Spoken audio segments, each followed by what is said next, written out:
Hey there everyone, trying frontline animal removal, and it's a really gloomy day and I'm kind of dragging my feet because it's going to warm up, so I figured I'd make you a little video here. Now this video is going to be about scents, lures, and repellents. They're all kind of the same stuff, but I'll kind of go into detail. So let me show you some of this stuff.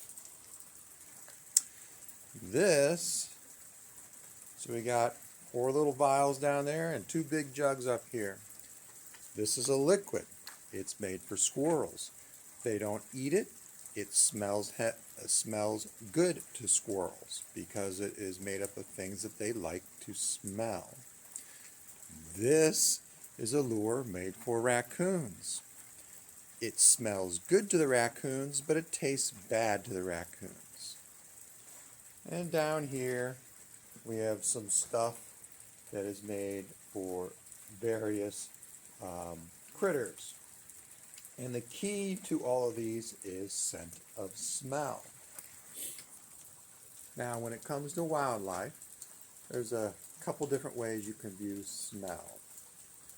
Now, one thing with us humans that's a little different is things that smell bad to us don't smell bad to animals. Have you ever watched a dog, or maybe you own a dog, and this dog goes and finds a dead animal in the backyard and he rolls around in it? That dog will smell absolutely putrid, wretchedly disgusting. But to the dog, it smells interesting. You ever see a dog walk up to a pile of another animal's poo and just stick his nose in it? Or you watch a dog go sniff, vomit, and maybe even lick it up. Now this stuff all smells horrendous to us, but to the animal, it's just interesting. Most animals don't really get turned off by bad smells. An example of this, I did a raccoon removal a few years ago. It was a mother raccoon and her babies. They were nesting on top of a decomposing raccoon. It smelled horrendous, but that mother raccoon and babies didn't mind the smell whatsoever.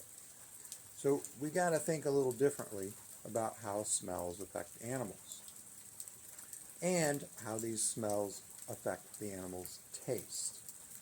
And do the smells attract the animal, or do these smells repel the animal?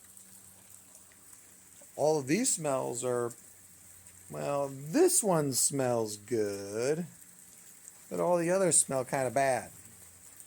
But to a wild animal, they smell interesting. And one of the biggest misconceptions about animal smells is that if you go and you buy coyote or fox urine and you sprinkle it around your house, that it will repel animals. Actually, it does the opposite. You see, when a cat, bunny rabbit, raccoon, possum, skunk, deer is wandering through the backyard and they smell that coyote urine or fox urine, they don't really associate the urine with the predator. They just smell something that is interesting. Animals are not intelligent creatures. They instinctively will pick up on smells that are good to them and interesting to them. So like a deer knows what deer urine smells like, but it doesn't really do the deer any good to know what a raccoon's urine or a rabbit's urine smells like, because how does that help it? And just because there's urine on the ground doesn't mean there's danger in the area. So the market for these animal urines I find to be quite entertaining. So the reason why there is a market for coyote urine and fox urine and bobcat urine and mountain lion urine and bear urine is because people that are fur trappers use the urine to attract animals to their trap, specifically whatever that urine is specifically for. So if you're trying to catch a bear, well, having bear urine around, because bears like to smell each other, helps you attract the animal to your trap. If you're trying to catch a fox, well, fox Foxes use fox urine to communicate with other foxes. So you'll use fox urine in the area of your trap to attract a fox to that area to catch it. Same with the coyotes and all the other animals. Now, the idea behind using a coyote urine or a fox urine to scare away animals is, oh, this is predator urine, and because it's a predator, it'll scare away the prey animals. Well, you sprinkle that in your garden or around your house, the animals will actually come up and sniff it because it's interesting. Wild animals don't really associate the predator urine with the predator. If anything, you're going to attract more animals to your house. Now, there's people that will sprinkle it around and say, well, all the animals went away. Well, just because you aren't seeing the animals doesn't mean they're not there, because the animals are elusive around humans. Our neighborhoods are filled with skunks and raccoons. You're probably only seeing 1%, if that, of their activity. The rest of the time they go unnoticed. So don't waste your money buying these products unless you're trying to catch animals. And here's the other thing that most people don't realize about these quote-unquote animal repellent urines is that coyote urine and that fox urine or whatever else you're buying, that is probably the old rotten urine that the seller is decided to dispose of by selling to you, because that stuff only works when it's fresh for a trapper. But when it gets old, it starts to go bad. It actually has a very short shelf life. Another urine you can go buy at the store is deer urine. And deer hunters use deer urine to attract deer. You can go to any of your Cabela's, Pro Bass, or your local, hunting, fishing, outdoors, place and pick up this urine. And it's made as an attractant. These are all made as attractants as well. So these ones down here are made to attract mink, because we sometimes trap mink. This one actually smells good, is used to attract everything. Now, when we use these, we don't want the animal licking it or tasting it. We only want them to smell it.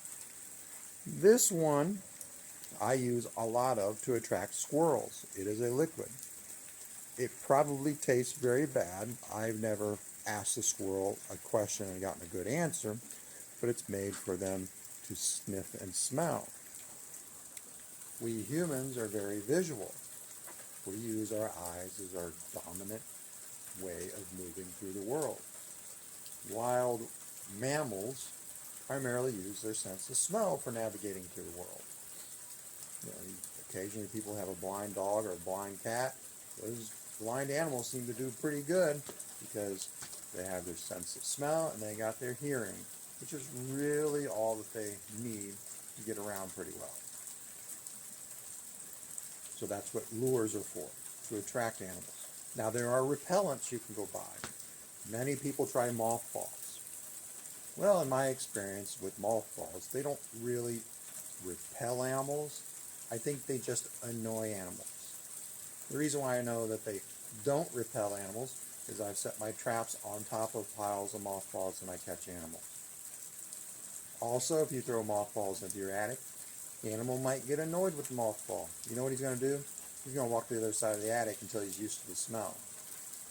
It's the same for ammonia-smoked rags. I've set my traps next to ammonia-soaked rags. I catch the animals next to ammonia-soaked rags. And if you throw the ammonia-soaked rags in the attic, you know what's going to happen? The animal's like, that's kind of annoying. I'll just shift to the other side of the attic. Could they leave? They might. But the thing you have to realize with all these odoriferous products, the smells go away. So you either have to continually add the scent, which the animals just get used to, or you do the right thing and close up the structure so the animal can't get back in.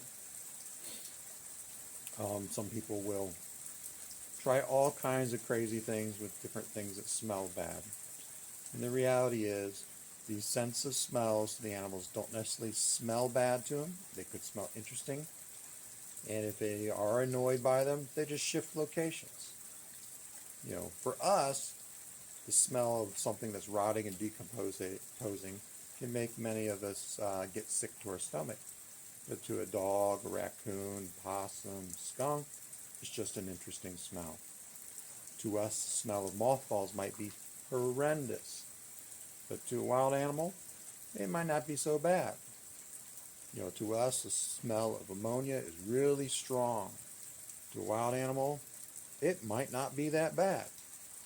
Even though their sense of smell is way stronger than ours, they don't view smells like we do. In fact, bad smells to an animal can be interesting. They could be a sign of warning, but they're probably just interesting. So before you go out there and spend a bunch of money on some weird urines or smells, just realize they might not make any difference, or they could attract animals. Thank you.